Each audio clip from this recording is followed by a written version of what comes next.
Practice करेंगे critical reasoning, उनको apply करेंगे and will try and solve this passage. Apart from this, if you have any other challenge, any other question, feel free to reach out.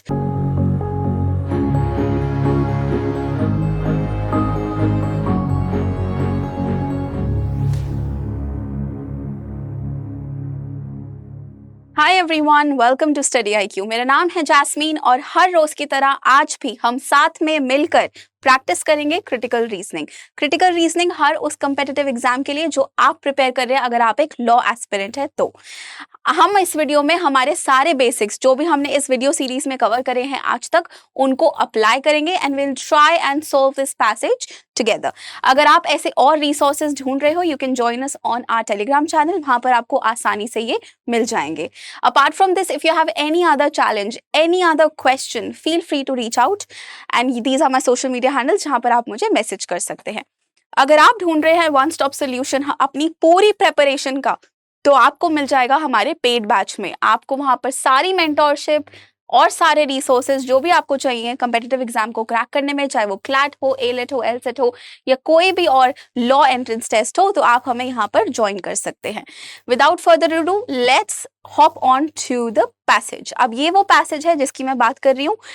Pause the video, try and read the passage, उसको अच्छे से पढ़े, समझे and then we'll solve the questions together. All right, I hope that you were able to read it. साथ में समझने की कोशिश करते हैं. Let's start from up top. It says, in this moment, the developed countries, I point out to them because these countries have already burnt out massive amounts of carbon dioxide for energy to build up their economies, are facing with a real energy conundrum. वो बोल रहा है कि आज के time में, और मैं क्यों बात कर रहा हूँ डेवलप्ड कंट्रीज की, क्योंकि इन कंट्रीज ने ऑलरेडी क्या कर दिया है, कार्बन डाइऑक्साइड की मैसिव अमाउंट को यूज कर लिया है. ऑलरेडी बहुत ज्यादा अमाउंट में यूज कर लिया है. ठीक है, आगे पढ़ते हैं. किस लिए यूज किया? अपनी इकोनॉमी को बिल्ड करने के लिए. अब उनको रियल वर्ल्ड क्राइसिस हो रही है. क्या हो रहा है? Conundrum. Conundrum is crisis, dilemma. On the other hand, developed countries are battered because of fast heating planet. Temperatures have gone through the roof. Temperature इतने बढ़ गए हैं, ड्रॉट्स हो रहे हैं, सूखा पड़ रहा है, एक्सट्रीम वेदर इवेंट्स हो रहे हैं. कहाँ पर? वो बात कर रहा है डेवलप्ड कंट्रीज की, क्योंकि वो बहुत ही फास्ट हीटिंग प्लैनेट बन चुका है हमारा. Are hitting them as well. On the other hand, अब ऑर्डिनरी पीपल के बारे में क्या बोल रहा है वो? In these countries are worried not just because of climate change. सिर्फ क्लाइमेट चेंज के लिए वरी नहीं है वो, वरीड नहीं है मतलब परेशान नहीं है, बल्कि लैक ऑफ एनर्जी के लिए भी परेशान है. टू हीट देयर होम, क्योंकि वो ठंड में हीटर्स यूज नहीं कर पाएंगे अगर ये हुआ तो. In the US, gas prices went up in the summer. Gas prices इतने बढ़ गए कि वो ट्रैवल नहीं कर पाए, कंज्यूम नहीं कर पाए fuel. And now prices have dropped. अब क्योंकि प्राइसेस गिर गए हैं, business is as usual. The fact that this energy disruption has provided much needed volt to the beleaguered fossil fuel industry, governments are asking this industry to supply more.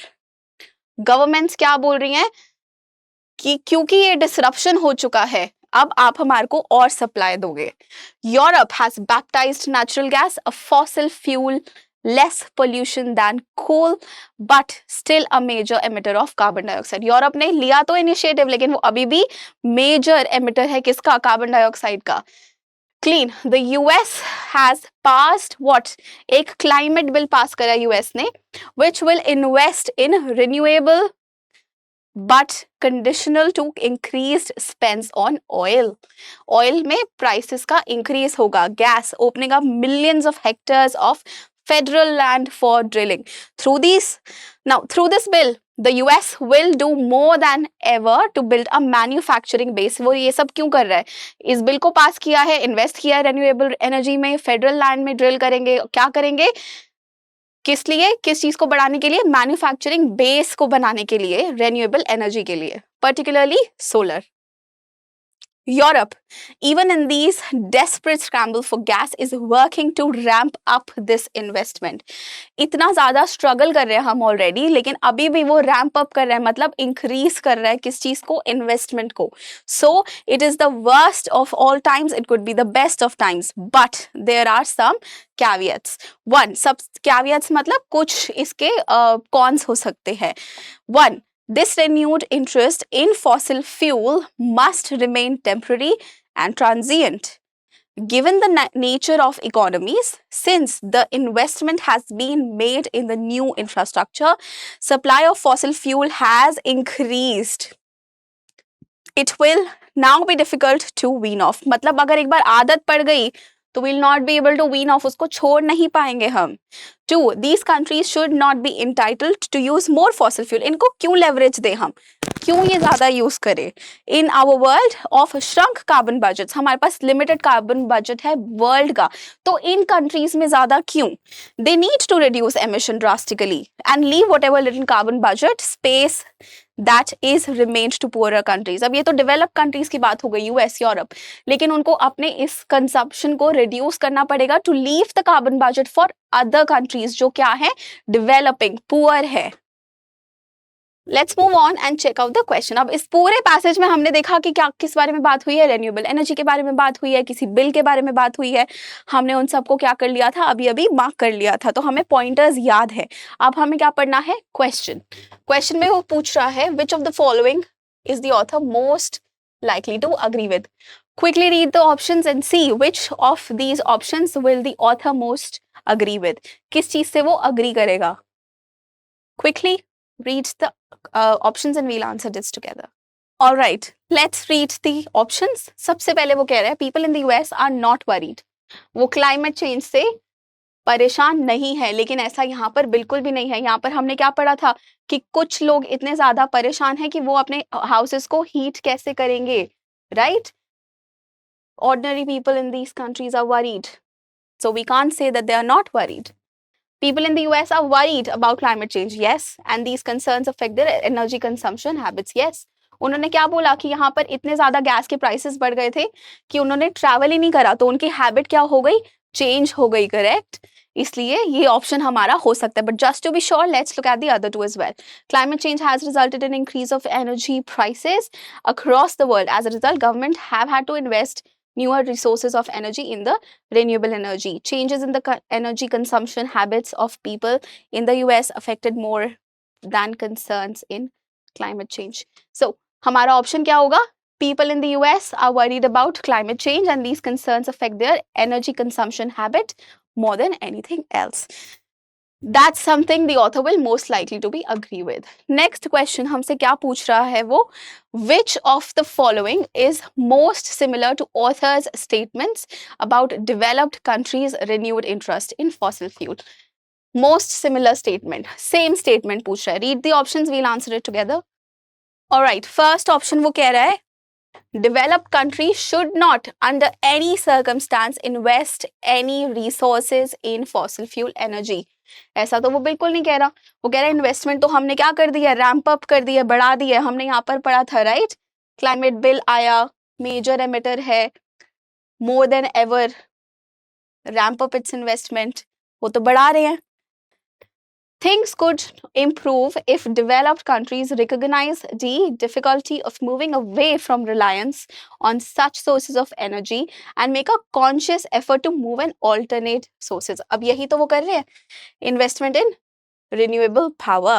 तो हमारा answer क्या हुआ, B. Alright, नीचे से शुरू करते हैं. वो क्या बोल रहे हैं, fossil fuel industry in developing countries will see an increased business in at least short term.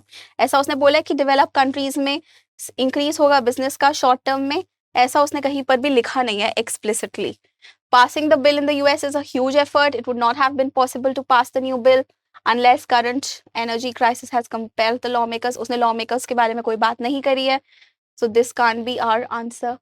A fossil fuel industry in developing countries will face the reduced sales in short term, but increase sales in long term. Cost of making and installing and using solar panels will reduce we don't know that for sure कि solar panels का जो price है वो कम होगा या नहीं, but we know this कि डेवलपिंग कंट्रीज में आगे जाकर डिमांड बढ़ जाएगी.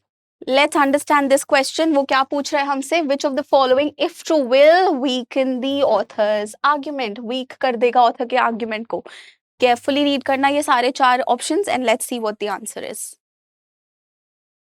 All right, let's start from the A option. People likely to travel regardless of season.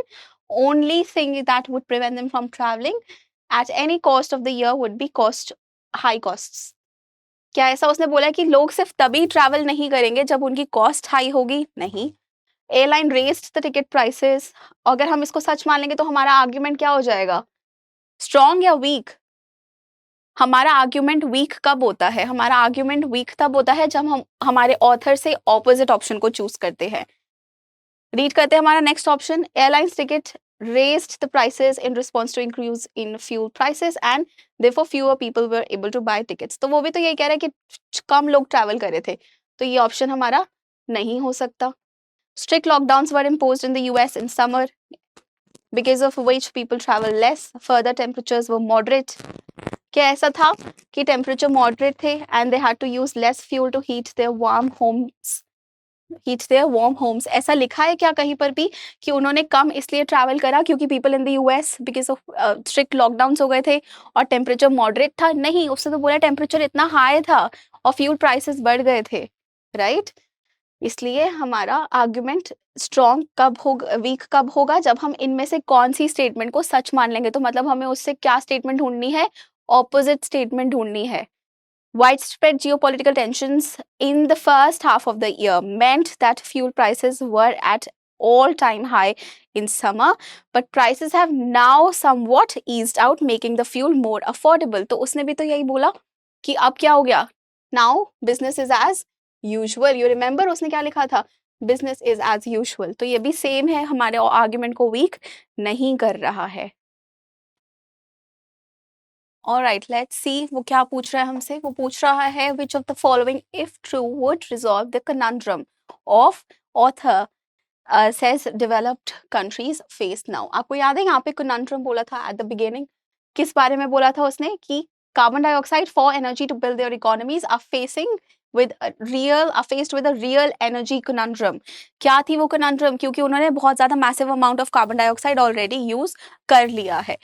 Development of adequate renewable resources in the near term that would lead to the reduction in the consumption of fossil fuel. क्या अगर हम हमारी energy जो consumption है उसको reduce कर दे और production को बढ़ा दे, रेन्यूएबल सोर्सेज ऑफ एनर्जी लेकर आए, तो कॉन्ड्रम सॉल्व होगा? ऑफ कोर्स होगा. So this will be your answer. Again, critical reasoning is all about practice. If you're looking for more such resources, you will find it on our Telegram channel. जैसा कि मैंने बताया. अगर इसके अलावा आपका कोई भी सवाल है, you can reach out to me directly on my Instagram handle or Telegram, and I'll try my level best to answer as best as I can. Till then, keep practicing. All the very best for watching this video and giving all the love and supports that you have. And I'll see you in the next class. Thank you so much. Bye-bye.